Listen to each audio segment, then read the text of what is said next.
From New York, this is Democracy Now! They sent mercenaries to kill the president at his home with members of his family because of roads, water, electricity, and the referendum, as well as the elections at the end of the year so that there is no transition in the country. The widow of Haitian President Jovenel Moïse speaks out after he was assassinated last week. She was shot recuperating in a Miami hospital. Haitian police say they've arrested Haitian-born doctor based in Florida who came to Haiti with Army security guards and political objectives. We'll go to Haiti to speak with Magali Camo-Denis, a former Minister of Culture in Haiti, who's now the coordinator of the civil society commission to find a Haitian solution to the ongoing political crisis. Then lawmakers return to Washington, D.C. after a 2-week recess, where they'll push forward on a bipartisan infrastructure plan and budget resolution that could address climate change, education, and poverty. All told, families will receive a credit of about $3,000 to $3,600 per child. These payments represent the largest anti-poverty program in a generation, and the child tax credit has the potential to cut child poverty in half. We'll speak with New York Congressmember Alexandria Ocasio-Cortez about the infrastructure bill, the Green New Deal, New York City's mayor election, the assassination of the Haitian president, and more. All that and more coming up. Welcome to Democracy Now!, democracynow.org, the Quarantine Report, the War and Peace Report. I'm Amy Goodman. More arrests have been made in connection with last week's assassination of Haitian President Jovenel Moïse. Christian Emmanuel Sanon is accused of working with the masterminds who plotted the killing after flying into Haiti on a private jet. He's believed to be a Haitian-born, Florida-based doctor. Police say he planned to assume the presidency and use the men involved in the killing as part of his security team. Haiti's police chief said his forces are working with Colombian officials. So far, 26 Colombians, including former soldiers, are suspected of being involved in the assassination. 18 of them have been arrested, along with 3 Haitians. The arrested men were reportedly recruited by a Miami-area security firm called CTU Security. 5 suspects remain at large. 2 Haitian Americans who were arrested last week claim to have been acting as interpreters. The U.S. said it's sending senior FBI and DHS officials to Port-au-Prince, but has so far denied requests to send troops to Haiti, though says it will increase U.S. military aid there.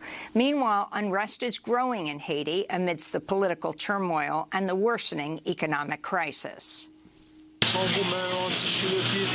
Politicians are fighting amongst themselves. Each one is claiming power. Since 1804, the country has a leadership problem. The leaders never think of the people. They always use the people to defend their own interests.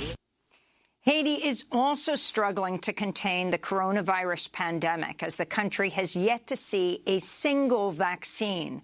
We'll go to Haiti for the latest after headlines.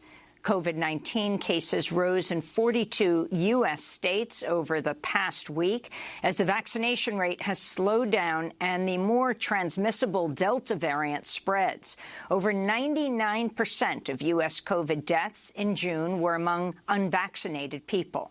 The Centers for Disease Control issued new guidelines urging schools to fully reopen in the fall, but leaving major decisions in the hands of local officials. The CDC said fully vaccinated students can mostly forego mask wearing, even when inside, but that 3 feet of distance between children should be maintained if possible, and 6 feet between adults or between adults and students. In New York City, officials were forced to halt the transfer of unhoused people from empty hotel rooms to congregate shelters after the Legal Aid Society filed a motion saying it was a violation of people with disabilities and certain health conditions. In Cuba, thousands took to the streets of Havana and other cities in rare anti-government protests denouncing the island's economic crisis during the COVID-19 pandemic. Cuba is facing its harshest phase of the pandemic with skyrocketing infections. The island set a new record Sunday with over 6,900 positive cases.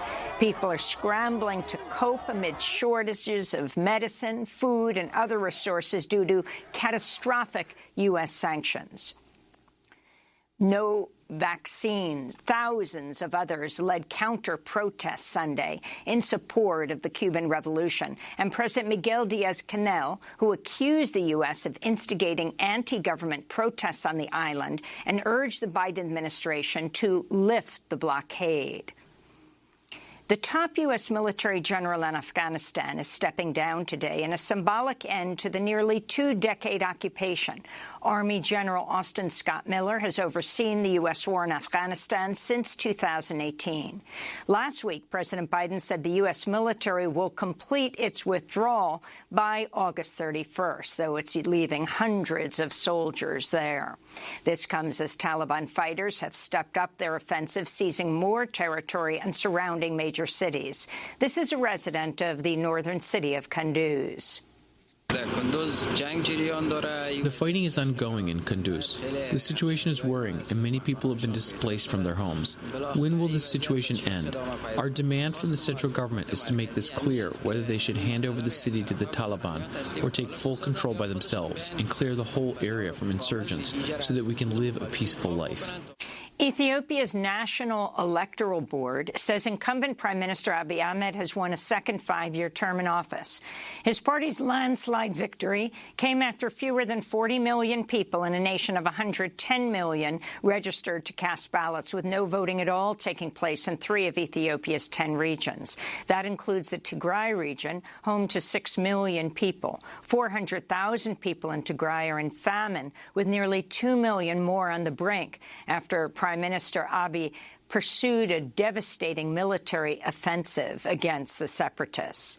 In sports news, England's Football Association is condemning racist attacks on social media aimed at black players on the national team following their loss to Italy in the Euro 2020 final Sunday. England lost to Italy 3-2 during penalty kicks. The English team responded on Twitter, quote, "We're disgusted that some of our squad, who have given everything for the shirt this summer, have been subjected to discriminatory abuse online. We stand with our players," they said. In Venice, Italy, officials at the G20 summit have backed a proposal calling for a global minimum tax for at least 15% in an effort to curb tax havens and loopholes for major corporations. The proposal faces many potential obstacles, including objections from businesses and low-tax countries. It also currently excludes financial services firms and extractive industries. Protesters gathered in Venice called out the exclusive gathering of the world's 20 largest economies. This is an economic model that we want to oppose. It is the same economic model that today at the G20 they will try to propose again, to get the lost economy back in its feet after the COVID-19 crisis. This model of tourism, capitalism, and exploitation is not a sustainable model to recover from the economic crisis. President Biden issued a wide-ranging executive order Friday to curb anti-competitive practices, which he said stifle economic growth and lock workers into low-wage jobs. What we've seen over the past few decades is less competition and more concentration that holds our economy back. We see it in big agriculture, in big tech, in big pharma. The list goes on. Rather than competing for consumers, they are consuming their competitors. Rather than competing for workers, they're finding ways to gain the upper hand on labor. Included in the executive order are provisions calling on federal agencies to more thoroughly scrutinize mergers, support for states and tribal governments that import cheaper prescription drugs from Canada, and for the Federal Communications Commission to restore net neutrality for broadband. President Biden fired the head of Social Security, Andrew Saul, a Trump appointee and prominent Republican donor, after he refused a request to resign. President Biden has named a replacement to serve as acting Social Security commissioner until a new permanent leader can be confirmed, but Saul insists he'll continue in the role. He's pushed anti-union and anti-benefits policies at the Social Security Administration.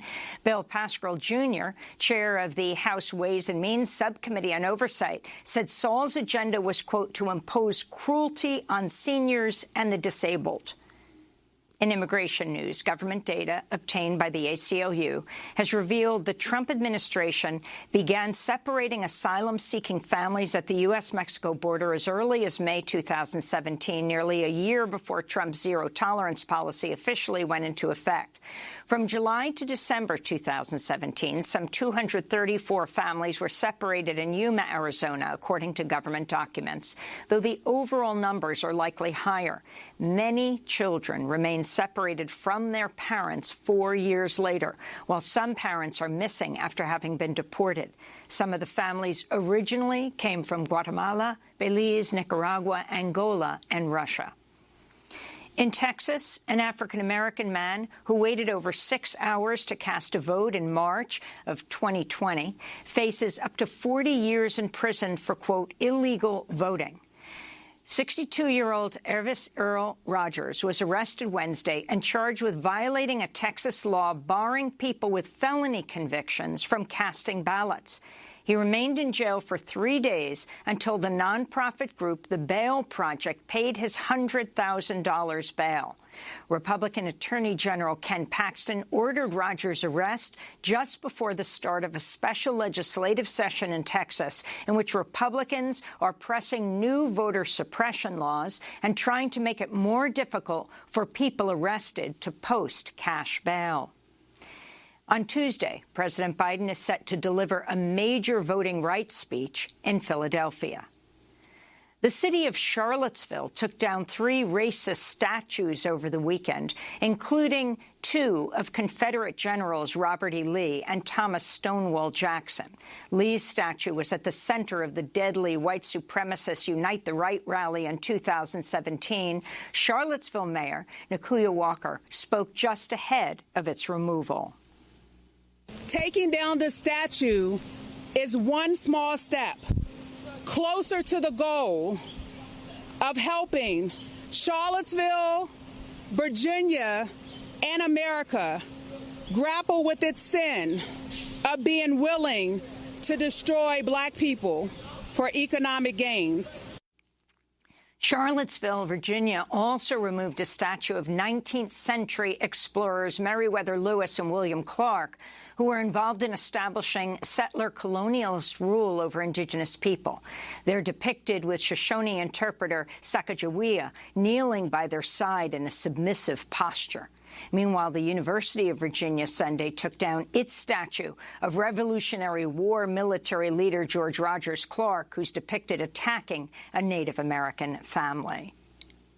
The death toll in Florida's Surfside condo collapse reached 90 people. 71 bodies have been identified, including 3 children. Recovery work is expected to last at least another 2 weeks. British billionaire Richard Branson rocketed to 53 miles above the Earth on Sunday in a test flight of his privately funded Virgin Galactic spaceplane. Branson's trip above the atmosphere came just days before the world's richest person, Amazon founder Jeff Bezos, is set to fly to the edge of space aboard his self-funded New Shepard rocket.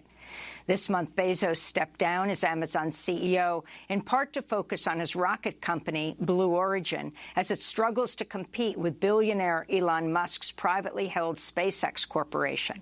In response, Vermont Senator Bernie Sanders told the New York Times Maureen Dowd, "You have the richest guys in the world who are not particularly worried about Earth anymore. They're off in outer space," Senator Sanders said.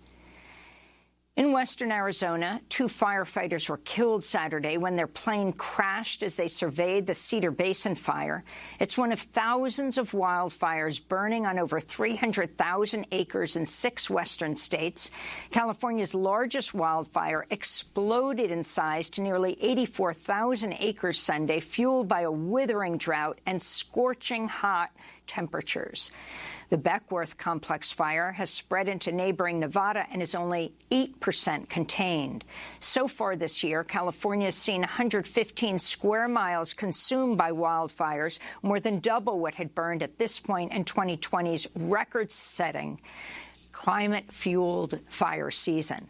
The fires came as record heat returned to part of the western United States over the weekend, again fueled by the climate crisis. Las Vegas tied an all-time record high of 117 degrees Fahrenheit.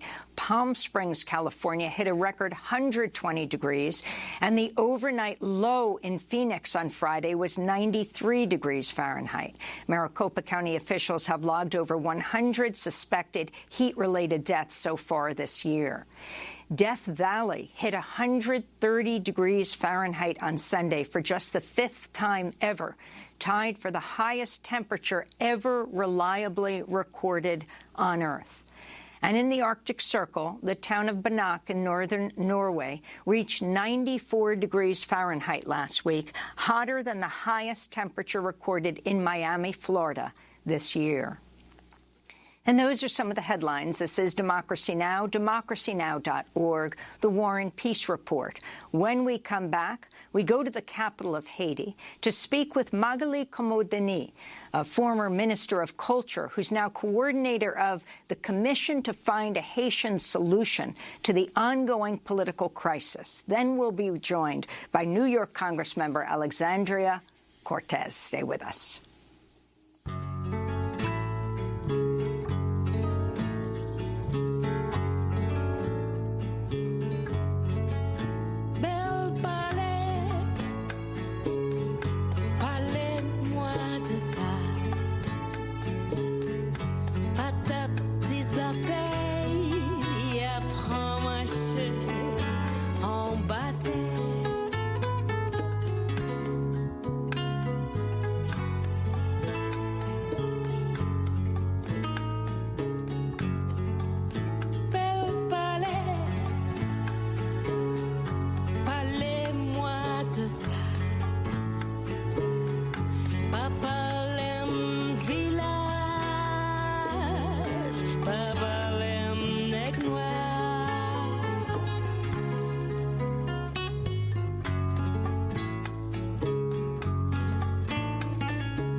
Bel Pal by Kati Dada. This is Democracy Now!, democracynow.org, The War and Peace Report.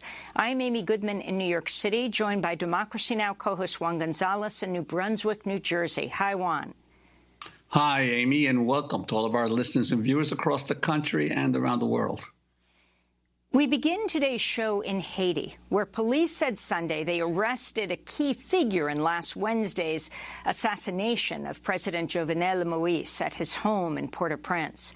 Haiti's national police chief, Léon Charles, said they arrested 63-year-old Dr. Christian Emmanuel Sanon, a Haitian-born doctor based in Florida, and that he arrived in Haiti last month with, quote, political objectives. Police said Sanon is one of 3 Haitian Americans now arrested in the attack, along with 18 Colombians. 5 Colombians are still at large, and 3 were reportedly killed. The Miami Herald reports the detained Colombians said they were hired to work in Haiti by the Miami-based company CTU Security, which is run by a Venezuelan man named Antonio Emmanuel Antriago Valera, who is anti-President Maduro, the president of Venezuela. This is the sister of a Colombian former soldier accused of participating in Moïse's assassination, who was killed during a gun battle with Haitian police. Jenny Capador said her brother had been hired as a bodyguard. There is something that doesn't add up. Something is wrong. Something happened. What I do know, and what I will assure the world of, is that my brother was a correct person, and my brother did not do what they are accusing him of. In the last conversation I had with my brother, he told me, "We got here too late. Unfortunately, the person we are going to guard, we couldn't do anything." On Saturday, one of Haiti's top gang leaders, Jimmy Cherizier, a former police officer known as Barbecue, said his men would take to the streets to protest the assassination. Many people from the opposition and stinking bourgeoisie joined together to betray the president. It is a national and international conspiracy against the Haitian people. I ask all groups, gangs, to mobilize, take to the streets. We demand explanations about the assassination of the president. We had a problem with the president, but we have never said that foreigners can enter our territory to kill the president. This comes as Pentagon spokesperson John Kirby told Fox News Sunday the United States sent an interagency team from the Department of Homeland Security and the FBI to, quote, see what we can do to help in the investigative process. The U.S. said they are also upping military aid to Haiti, and the interim government has called for both UN and U.S. troops to come into Haiti. For more, we go to Haiti's capital, Port-au-Prince, to speak with Magali Camo-Denis, a former minister of culture in Haiti. She's the coordinator of the civil society commissioned to find a Haitian solution to the ongoing political crisis. Welcome to Democracy Now! It's great to have you with us. Can you tell us what you understand at this point took place over this past week, this historic, unprecedented assassination of the president? What you know so far?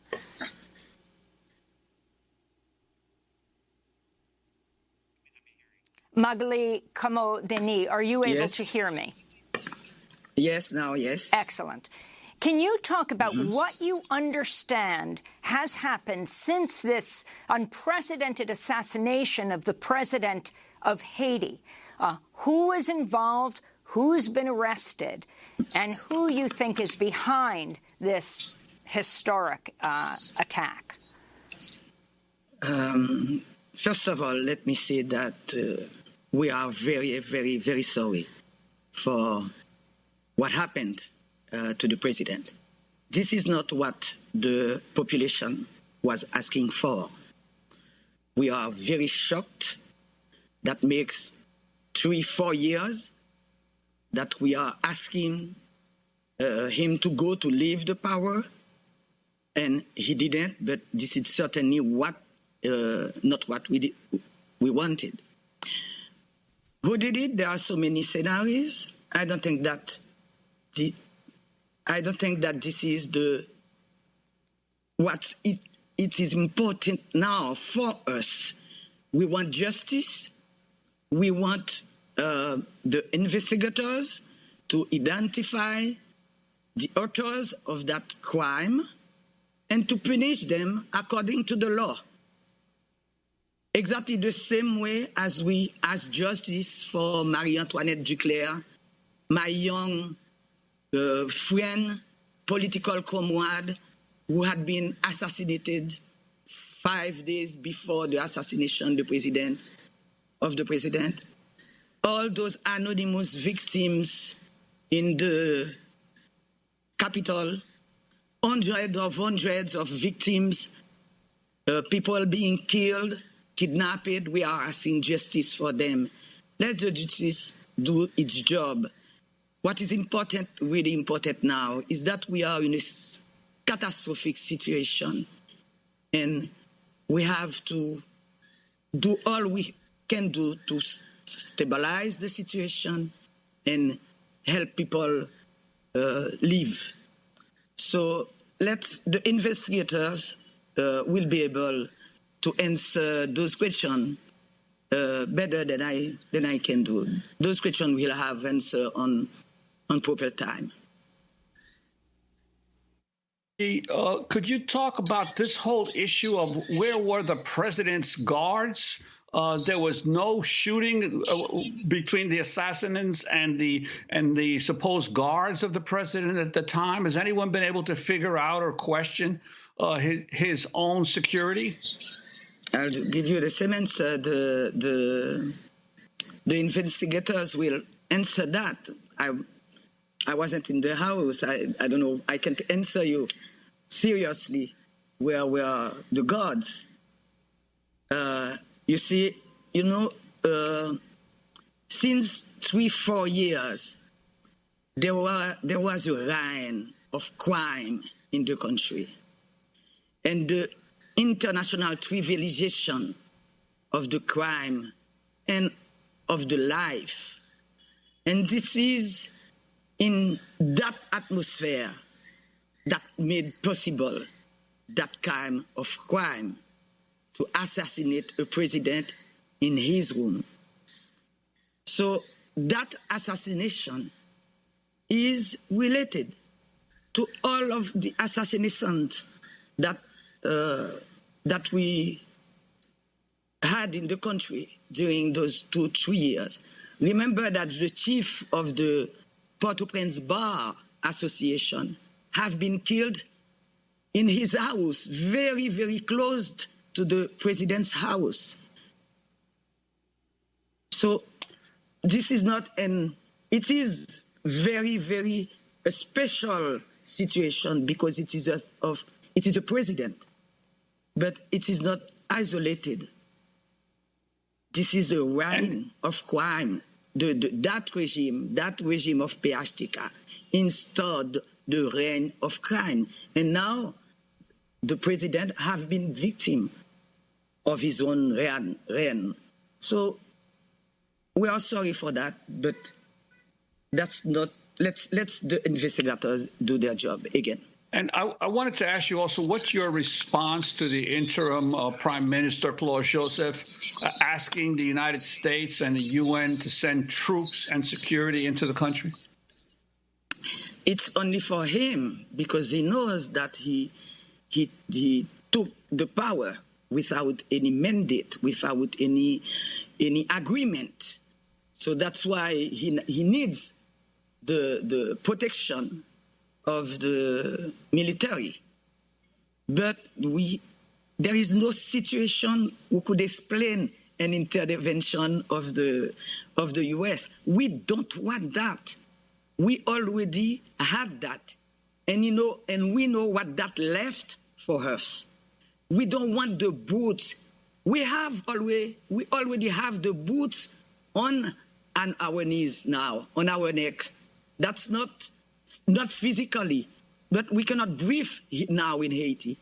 We don't want them to come. We welcome the International Commission of Investigation, including the FBI, but we really don't want that. And what we have to recognize, if the maturity of the population, this population had been in the street almost each day during that last years. And when that happened, there was no manifestation of joy. There was no riot. There was no people in the street burning, etc., etc. The population is very calm, very, very calm, and doesn't want to give any pretext to that government to ask for any intervention. That is for its own interest, for its personal protection. That is asking for that. Magali Kamodini, who do you believe right now is in charge of Haiti? And according to the New York Times, Haiti's interim Prime Minister, Claude Joseph, says he's taken command of the police and the army, declaring a state of siege that essentially puts the country under martial law. But constitutional experts questioned his right to impose it, and his claim to power was quickly challenged by a rival, Dr. Henry, who was named to be the next prime minister under Moïse, but not sworn sworn in. You have the president of the Supreme Court who just died of COVID, who constitutionally would have been next in succession. What do you think, what entity should be in charge of Haiti right now? And your concerns about the calls for U.S. and UN troops? None of them, Ariel or Henri, is legitimate to be on power. There is no provision in the Constitution for that situation. We are in an extra-constitutional situation. We have to look for a solution of exception. I'm here working for the commission that have been created by the civil society, a commission to find a Haitian solution to the crisis. We knew we were in a crisis, and that makes 4 months that we are working with all the political groups, all the civil society groups, from the peasants to the union, from the human rights organization, feminist organization, the diaspora, etc., to create a broad consensus between all the sectors of the population to propose a Haitian solution. There is no other legal answer to that situation of exception. Going back to President Moise, could you talk about his role in the PetroCaribe scandal, where billions of dollars from Venezuela were marked for Haiti disappeared? That's what the population was asking for. Where is the money from the PetroCaribe?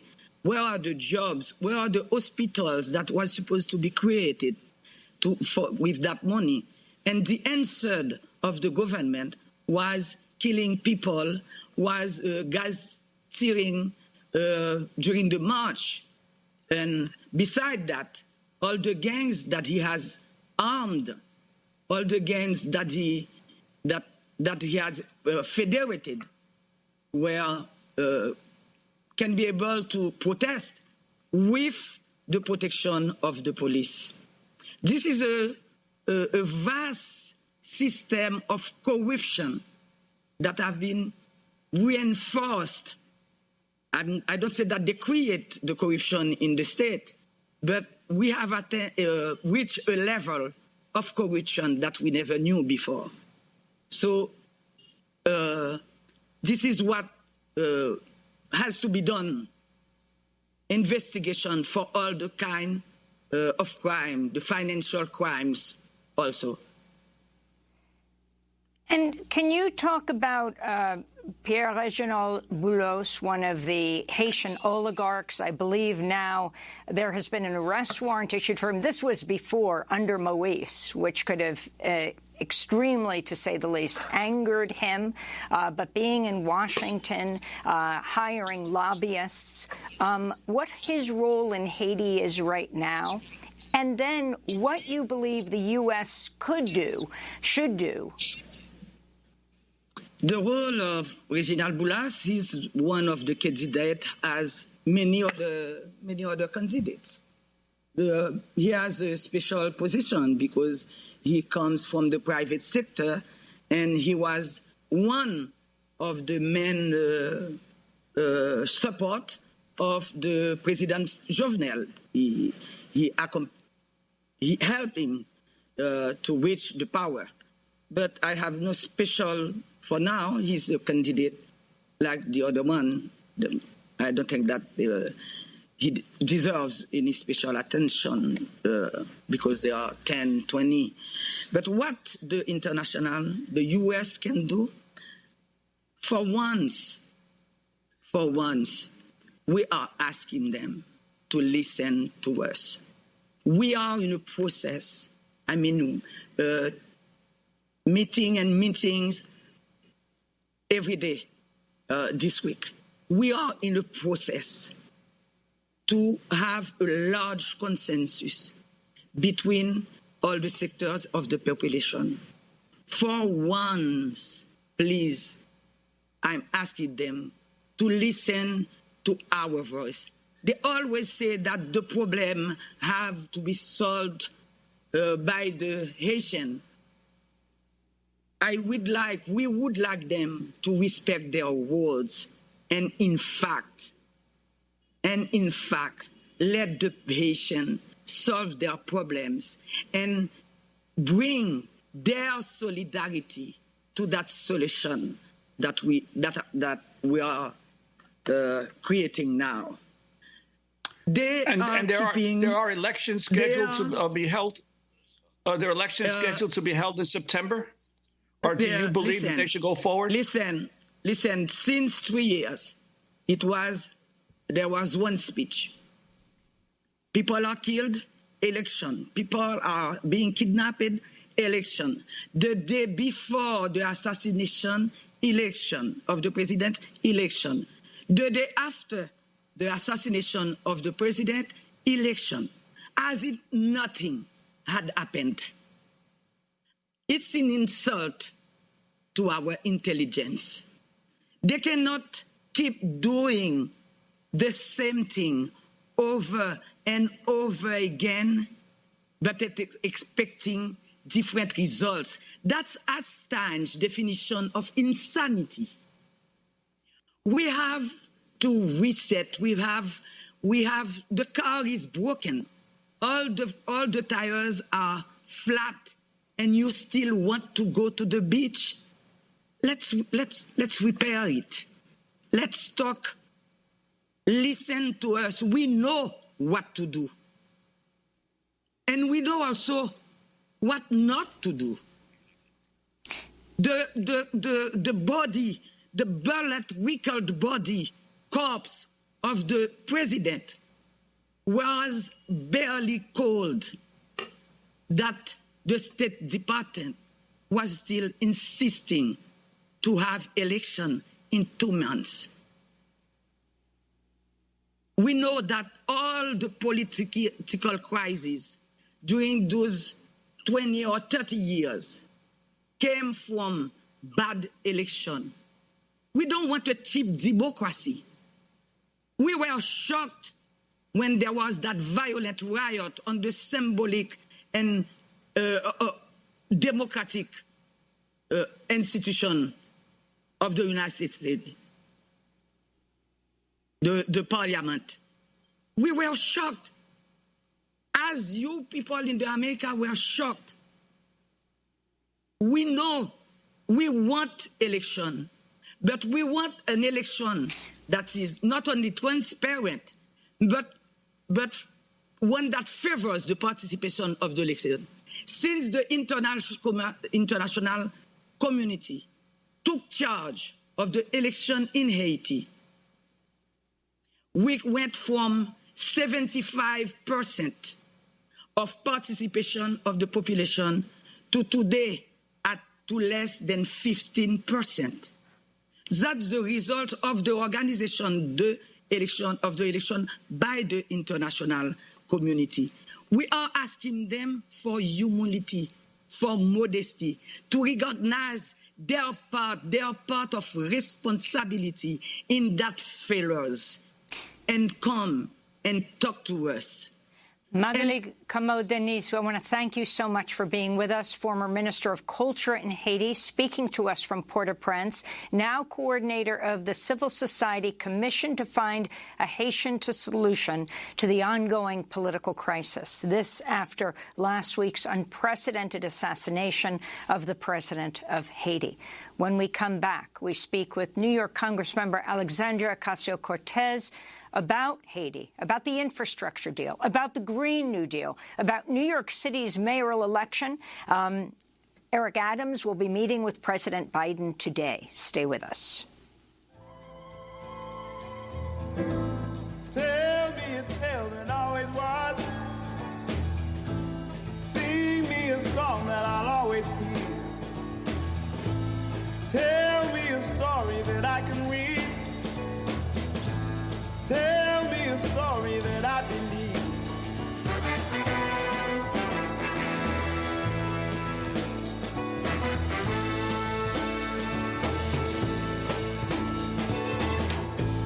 Paint me a picture that I can see. Give me a touch that I can feel.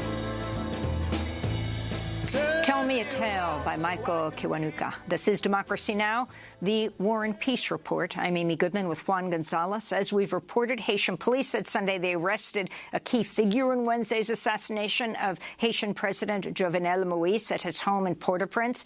Haiti's national police chief said they arrested Dr. Christian Emmanuel Sanon, Haitian-born Florida doctor, that he arrived in Haiti last month with, quote, political objectives. Police said Sanon is one of 3 Haitian Americans now arrested in the attack, along with 18 Colombians. The Miami Herald reports the Colombians said they were hired by Miami-based company CTU Security, which is run by a Venezuelan man named Antonio Emmanuel Entriago, who is known to be anti-President Maduro of Venezuela.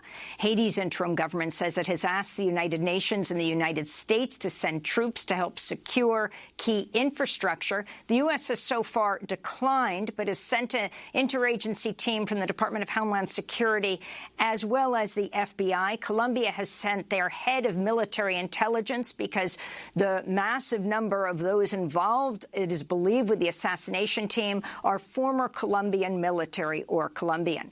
For more, we are joined by Alexandria Ocasio-Cortez, the U.S. representative for New York's 14th Congressional District. She represents over 650,000 people across parts of Bronx and Queens, one of the most diverse districts in the United States. We want to talk about the mayoral election here in New York. We want to talk about infrastructure and the Green New Deal, Congressmember Ocasio-Cortez. But this latest news in Haiti and the call for U.S. or UN troops from some sectors, the interim government of Haiti.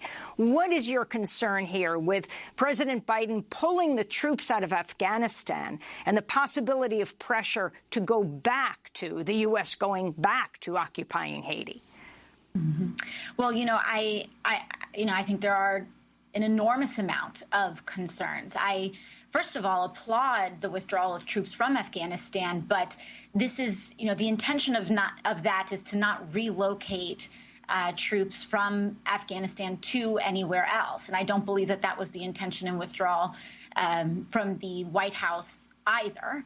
But this situation is extraordinarily delicate and extremely fragile. And I do not believe right now that the introduction of U.S. troops particularly without any sort of plan, sets any community, whether it's the U.S. or whether it is Haitians, up for success. I do believe that with the assassination, the people of Haiti and the country is in a very delicate moment, and our role should be in supporting a peaceful transition and a peaceful democratic process for selecting a new leader and avoiding any sort of violence, but particularly in really carrying any, supporting any due process for justice here in the United States for any actors that may have been complicit on U.S. soil. Representative Ocasio-Cortez, I wanted to ask you something closer to home, the mayoral race in New York City, the mayoral primary. Eric Adams has won that primary. He defeated a candidate that you were backing, Maya Wiley. I wanted to ask what your sense is of what the message of the Democratic voters were or was in this election.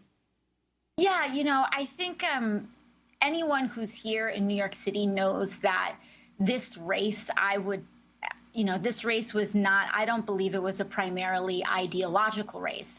This was our first ranked choice election for mayor in the city's history. And I believe the race had a lot of different complicated dynamics. First and foremost, I think we had COVID recovery front and center. So, I believe that Mayor Adams, or, presumptive, who may be presumptive mayor, Eric Adams, he ran a strong logistical operation. He ran a strong on-the-ground operation. And, I do not believe that this is some large bellwether for the country or for Democratic voters in the country. I think it was very just indicative of a pretty wild race, and anyone who is following this race knows and can see the dynamics that were happening throughout, with candidates really cycling through, surging at one moment and not at others. So, and your hopes for recovery for New York City, because amazingly, because of COVID, many of these local governments and state governments now have more money as a result of federal assistance than they've ever had before. What are your hopes of the rebound of New York City? Well, I think the thing that we really need to focus on is an equitable recovery and a just recovery. And what's really important to note is that even prior to COVID, the city was on a very dangerous precipice. Real estate prices and prices of housing were going through the roof. Rents were going through the roof, and small businesses were already starting to be driven out of business and having mass closures because of the skyrocketing costs of real estate, housing, and rent on small businesses. And so my hope is that this recovery is just, and that it centers working people, and it centers a recovery that also approaches, frankly, public safety from an evidence-based approach, which we know is centered in anti-violence and community-based programming. So let's talk about that very quickly. Congressmember, you, of course, have supported Tiffany Caban. She won her race for city council. For the first time, the majority of those who won in the primary are women. She said, quote, when talking about Eric Adams, even to look at who people voted for at every level of government, you look at districts like mine, where in Astoria houses overwhelmingly voters were Tiffany Caban and Eric Adams voters. Say what you want about Eric Adams, but, for example, he's been somebody who supported the crisis management system and expanding violence interruption systems. She's supported by the Democratic Socialists of America. But nationally, I mean, you have President Biden meeting with Eric Adams today as he speaks about crime with Attorney General Merrick Garland and others. It's taken by the Democrats as no to defund the police and yes to a heavy police presence. Do you think that's the wrong message to take? I do. I do think that it's the wrong message to take. I do believe that very heavily because, and it's not just a matter of personal opinion, but we also see public polling showing that that is the wrong interpretation to take as well. Now, this is not to say that people should not be concerned with public safety. And what we do know is that people across the country are increasingly concerned about incidents of public safety. And this is mirrored by public health data that we see. There is an increase in crime and in incidents of violence as the country really reopens up from the pandemic and the desperation created by a, frankly, very poor U.S. response to the pandemic in terms of the economic devastation. And so as things open up, we're starting to see more crime and incidents of violence. Now, that should absolutely be a point of concern, but the response to that should not necessarily be over-policing. And Americans know that. We have seen recent polling, I believe from ABC News, but I could be mistaken on the polling outlet, but margins from about 65 to 75% of those polled are showing that the way that we counter these increases in incidents is through economic opportunity and community investment in communities where these surges are happening. And we see this, that's not only where the polling is, but that's what the data shows, and that's what the evidence shows is the best way to support reductions in crime. It is with anti-violence programs, which is one of the reasons why I've requested community funding projects to help support anti-violence programs, which can help reduce incidents and reoccurrence of violence by more than 50%, which is more effective than almost any policing strategy that we know of. And so the message should not be that we should continue to over-police and over-surveil people in order to create reductions in crime and increase public safety. And I think that the point that sure, go ahead.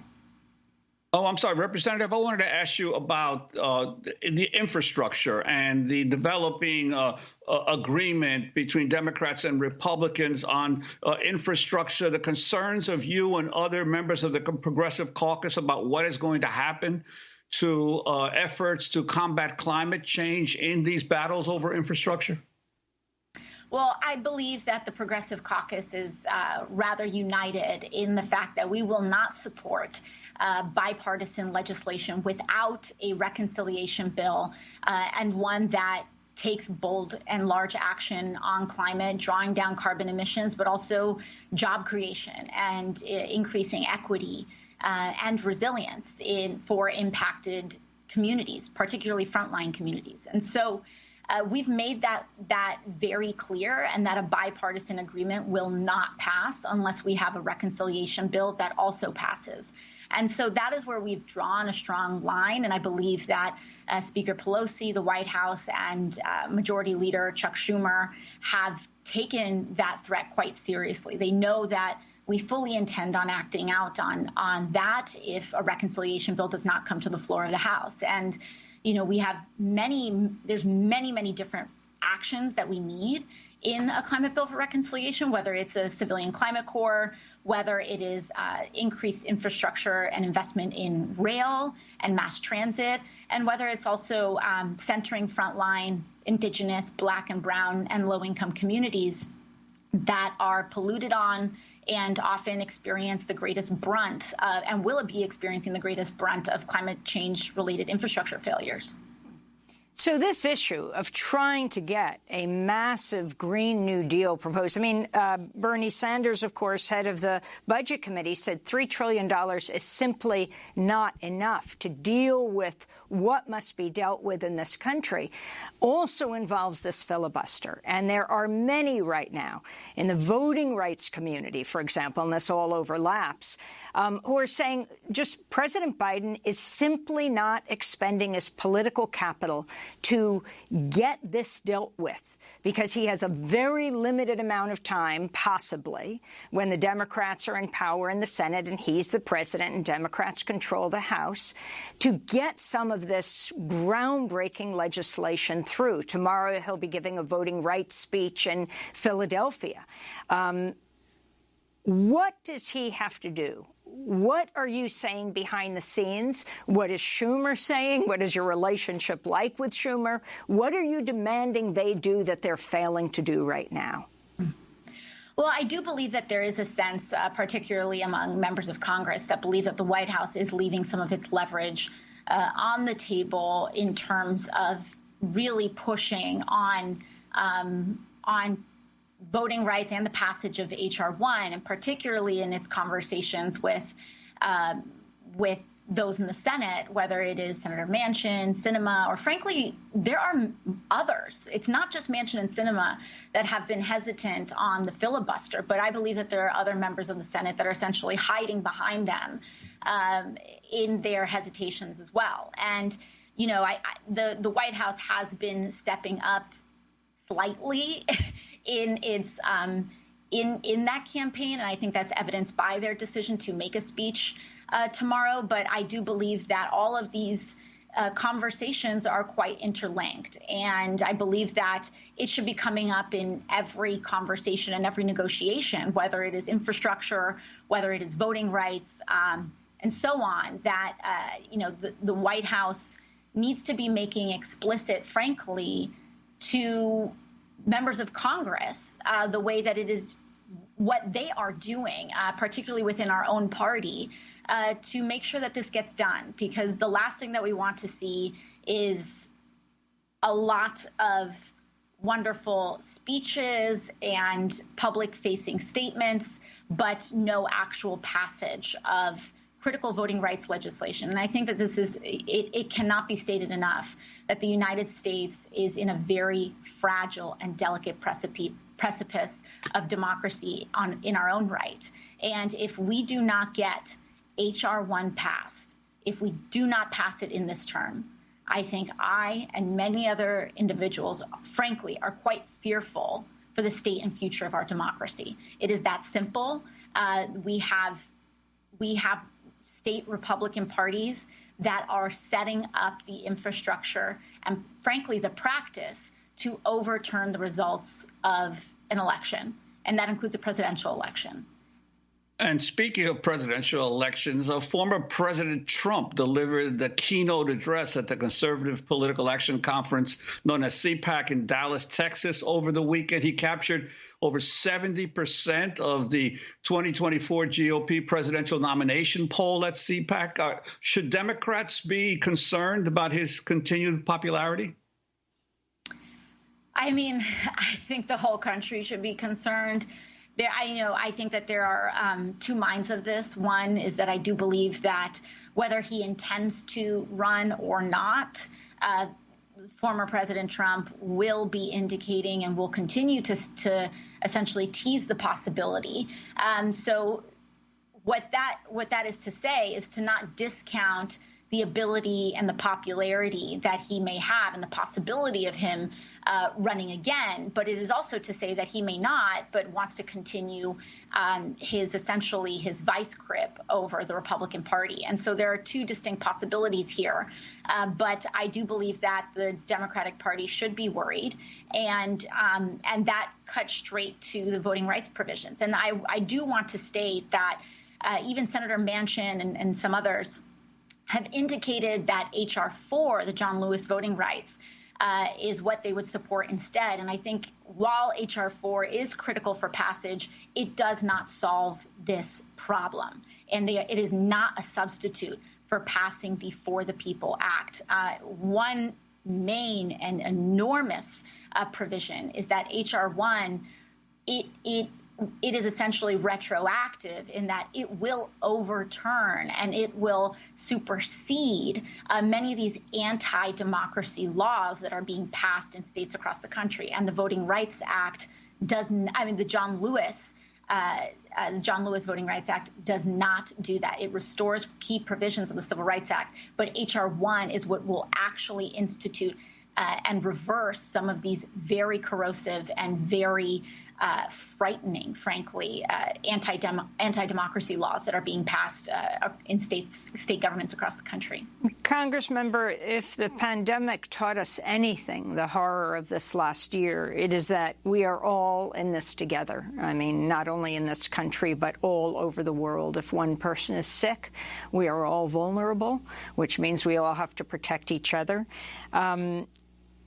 According to the New York Times, at the end of March 30th, 86% of shots that have gone into the arms worldwide have been administered in high or upper middle income countries. Only 0.1% of doses have been administered in low income countries. In Haiti, for example, they haven't gotten a shot. They haven't gotten a vaccine at all.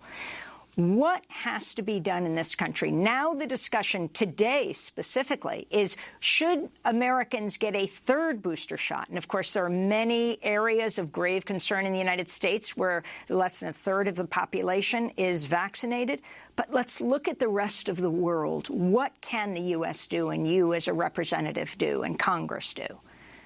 Well, I think that there's a lot that we can do. And one thing that is extremely concerning is that if only the wealthy are being vaccinated, then the majority of the population in the world is not being vaccinated. And if that is the case, then we are not protecting ourselves from the virus, and we frankly are setting up the virus and COVID for being around for generations. We have 20 seconds. At this pace.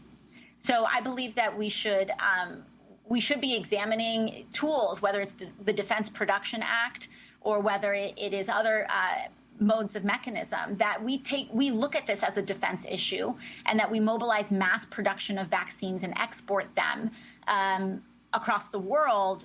And in additionally taking on the big pharma companies that are trying to profit off of mass vaccinations. They should be free and fully available to people around the world. We want to thank you so much for being with us. We hope you'll come back soon. Congressmember Alexandria Ocasio-Cortez, thank you so much. I'm Amy Goodman, Juan Gonzalez.